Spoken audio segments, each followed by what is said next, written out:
ശ്രീ ജോൺ ബ്രിട്ടാസ് ഇവിടെ 50 വർഷം പഴക്കമില്ലാത്ത ഗുജറാത്ത് വംശഹത്യയെക്കുറിച്ച് പ്രമേയമിറക്ക് എന്ന് പറഞ്ഞാലും, അല്ലെങ്കിൽ ഇപ്പോഴും കത്തിക്കൊണ്ടിരിക്കുന്ന മണിപ്പൂരിനെ കുറിച്ച് പ്രമേയമിറക്ക് എന്ന് പറഞ്ഞാലും BJP അതിന് മറുപടി പറയില്ല. രാഹുൽ ഗാന്ധിയെ കേൾക്കുന്നത് പ്രശ്നമുണ്ടോ എന്ന് ചോദ്യത്തിന് മറുപടി പറയില്ല. ഇന്ന് BJP അടിയന്തരാവസ്ഥയെക്കുറിച്ചുള്ള ഓർമ്മകളിൽ വിഹ്വലമാണ്. ശ്രീ രാജു പി നായർ.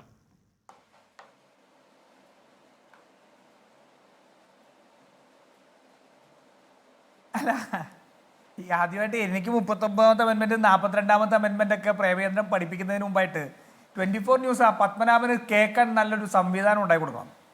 ചർച്ചയിൽ പറയുന്ന കാര്യങ്ങൾ എന്താണെന്ന് കേട്ടിട്ട് മറുപടി പറയാനുള്ള സംവിധാനം. അങ്ങനെ അധ്യാപകർക്ക് ബഹളം വെച്ചല്ലോ ഇപ്പോൾ ഇതിനെ. ഞാൻ ചോദിക്കുന്നത്, ഞങ്ങൾ തള്ളിപ്പറഞ്ഞ ഈ പറഞ്ഞ കാര്യങ്ങളെ പിന്തുണച്ച സംഘടനയുടെ പേര് RSS എന്നാണ്. നിങ്ങൾക്കതിന് മറുപടി പറയാൻ കഴിഞ്ഞോ? നിങ്ങൾക്ക് അതിന് മറുപടി ഉണ്ടോ? നിങ്ങൾ എന്തുകൊണ്ട് അടിയന്തരാവസ്ഥയെ പിന്തുണച്ചു? ഞങ്ങൾ തള്ളിപ്പറഞ്ഞു. 78-ൽ ഇന്ദിരാഗാന്ധി തന്നെ അതിനകത്ത് തെറ്റുകൾ സംഭവിച്ചു എന്ന് പറഞ്ഞു. ഞങ്ങളുടെ പിന്നീടുള്ള നേതൃത്വം അതിനെ തള്ളിപ്പറഞ്ഞു. നിങ്ങൾ എന്തുകൊണ്ട് അടിയന്തരാവസ്ഥയെ പിന്തുണച്ചു? നിങ്ങൾ സ്വാതന്ത്ര്യ സമരകാലത്ത് ബ്രിട്ടീഷ് സർക്കാരിന്റെ മുന്നിൽ മാപ്പെഴുതിയ അതേ വാചകങ്ങൾ ഉപയോഗിച്ചുകൊണ്ട് വാജ്പേയി എന്തിന് മാപ്പെഴുതി, ദേവരസ് എന്തിന് മാപ്പെഴുതി? മറുപടി ഉണ്ടോ പത്മനാഭ? ഇല്ലല്ലേ? അപ്പൊ പിന്നെ കുറെ കൂടി ഒച്ചത്തിലൊക്കെ കടന്ന് ബഹളം വെക്ക്. നിങ്ങൾക്കപ്പോൾ നിങ്ങൾ പറയുന്ന അതേ ശൈലിയിൽ പറയണമല്ലോ എന്ന് വെച്ചുകൊണ്ടാണ് ഞാനത് പറയുന്നത്. കാരണം നിങ്ങൾക്ക് മനസ്സിലാവുന്ന ആ ഭാഷയാണല്ലോ, അല്ലെങ്കിൽ ഞാൻ അങ്ങനെ പറയുന്ന ആളല്ല. അപ്പോൾ കുറച്ചുകൂടി അങ്ങ് ഒച്ചത്തിൽ ബഹളം വെക്ക്. പറയുന്ന കാര്യങ്ങൾക്ക് മറുപടിയുള്ള ആർജവമാണ് ഒരു ഡിബേറ്റിൽ വേണ്ടത് ശ്രീ പത്മനാഭൻ, അല്ലാതെ തോന്നിയ വിളിച്ചു പറയല്ല. നിങ്ങളെ സംബന്ധിച്ചിടത്തോളം ഞാൻ പറഞ്ഞല്ലോ, ഈ അടിയന്തരാവസ്ഥ കാലത്ത് ഉണ്ടായ സംഭവത്തിൽ മുഴുവൻ കങ്കാണിപ്പണി ചെയ്ത RSSനെ പ്രവർത്തകരെ വഞ്ചിച്ച പാരമ്പര്യം നിങ്ങൾക്കില്ലേ? നിങ്ങൾക്ക് ആ പാരമ്പര്യമല്ലേ നിങ്ങൾക്കുള്ളത്? നിങ്ങൾ ജയിലിൽ കിടന്ന് എഴുതിയ കത്തുകളുടെ പരമ്പരയില്ലേ RSSന്റെ സർസംഘചാലക്കാണ് എഴുതിയത്. എന്ന് വെച്ചാൽ RSSന്റെ സംഘടന. നിങ്ങൾ ഈ പറഞ്ഞ കിരാതം എന്ന് നിങ്ങൾ പറയുന്ന എല്ലാ കാര്യങ്ങളും ഞങ്ങൾ പിന്തുണയ്ക്കുന്നു എന്ന് കത്തെഴുതിയത് നിങ്ങളുടെ സംഘപരിവാറിന്റെ നേതാവാ. ഒരക്ഷരം മറുപടി പറയാൻ നിങ്ങൾക്ക് കഴിഞ്ഞോ? അപ്പൊ അത് പറയാത്തപ്പോൾ നിങ്ങൾ ബഹളം വെക്കും. ഇതാണ് ഹാഷ്മി ഇന്ത്യയുടെ പാർലമെന്റിൽ നടന്നുകൊണ്ടിരിക്കുന്നത്. കഴിഞ്ഞ 10 വർഷം കൊണ്ട് നടന്നത് മുഴുവൻ ഇതാ. ഇന്നും ഈ രാജ്യം കത്തിഞ്ഞപ്പോൾ നേരത്തെ സൂചിപ്പിച്ച പോലെ മണിപ്പൂർ കത്തിക്കൊണ്ടിരിക്കുമ്പോൾ ഇന്നും മറുപടി പറയാനില്ല.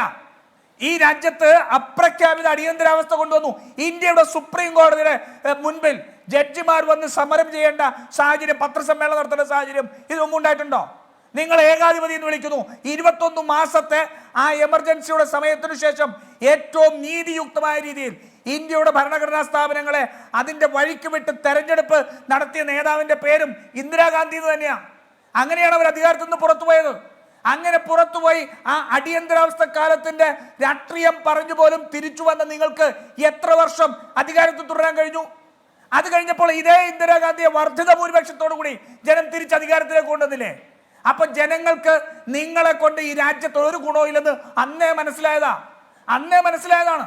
പിന്നെ ഈ ഘട്ടത്തിൽ കുറേയധികം വർഗീയത പറഞ്ഞപ്പോൾ ചില ഹിന്ദി ഹൃദയവേഗിൽ ഇവരുണ്ടാക്കിയ ചില കാര്യങ്ങൾ 2-3 പ്രാവശ്യം തെരഞ്ഞെടുക്കപ്പെട്ടു. അപ്പോഴും നോക്കാശ്മി, ഒരു തെരഞ്ഞെടുപ്പിൽ അധികാരത്തിൽ വന്ന നരേന്ദ്രമോദിക്ക് അല്ലെങ്കിൽ BJPക്ക് ഈ രാജ്യത്തെങ്ങും ആഘോഷിക്കാൻ കഴിയാതെ വരികയും അതേസമയം അധികാരത്തിലെത്താൻ ഉള്ള നമ്പർ തികയാതെ പ്രതിപക്ഷം ആഘോഷിക്കുകയും ചെയ്യുന്ന ഏറ്റവും വലിയ ഒരു എന്താ പറയുക സവിശേഷമായ സാഹചര്യമാണുള്ളത്.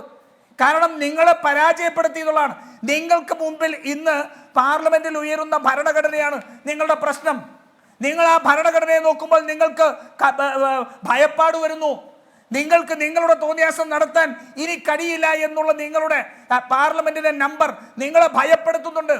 അതുകൊണ്ടാണ് ഞങ്ങൾ കഴിഞ്ഞ പ്രാവശ്യം ചെയ്ത അതേ നയങ്ങളാണ് ഞങ്ങളെന്ന് വരുത്തി തീർക്കാൻ വേണ്ടി സ്പീക്കറെ ഉപയോഗിച്ചൊരു പൊറാട്ട് നാടകം നടത്തിയത്. പക്ഷേ നിങ്ങൾ നോക്കിക്കോളൂ, എത്ര നാൾ നരേന്ദ്രമോദി ഇന്ത്യയുടെ പ്രധാനമന്ത്രിയായിട്ട് ഇരിക്കും എന്ന് നമുക്ക് കണ്ടറിയാം. ജനാധിപത്യത്തിന്റെ സ്കൂളിൽ നിന്ന് ഡ്രോപ്പ് ഔട്ട് ആവുന്ന നരേന്ദ്രമോദിയെ അടുത്ത ഏറ്റവും 2 വർഷം പരമാവധി അല്ലെങ്കിൽ 1 വർഷം അതിന് മുമ്പായിട്ട് ഡ്രോപ്പ് ഔട്ട് ആവുന്ന നരേന്ദ്രമോദിയെ കാണേണ്ടി വരും. നിങ്ങൾ ഇപ്പുറത്തെ പ്രതിപക്ഷത്തിന്റെ ശക്തിയെക്കുറിച്ചൊന്നും നിങ്ങൾക്ക് യാതൊരു സംശയവും വേണ്ട.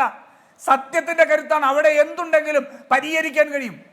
ഞാൻ കണ്ടില്ലേ, ഞാൻ പറയുന്ന രാഹുൽ ഗാന്ധിയെ കുറിച്ച് പറയുന്നതിനേക്കാൾ വീറോടുകൂടി പറഞ്ഞ NK പ്രേമേന്ദ്രനെ കണ്ടില്ലേ? ഈ രാജ്യം തിരിച്ചറിഞ്ഞതാണ്.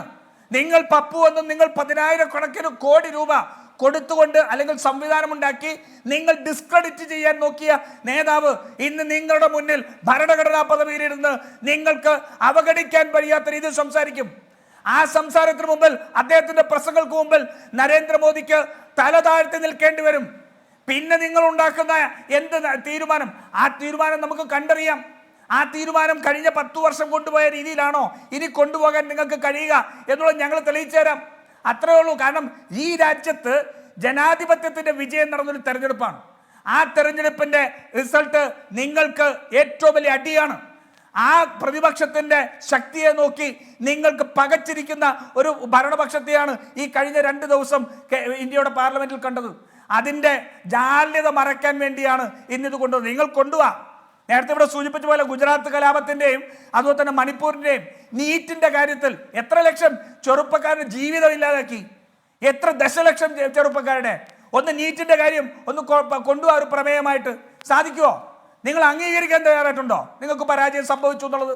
അപ്പോൾ ആ രീതിയിൽ ഉള്ള പാർലമെന്റ് പ്രവർത്തനം കഴിഞ്ഞ തവണത്തെ പോലെ കൊണ്ടുപോകാൻ അനുവദിക്കാത്ത പ്രതിപക്ഷത്തിന്റെ പ്രഖ്യാപനം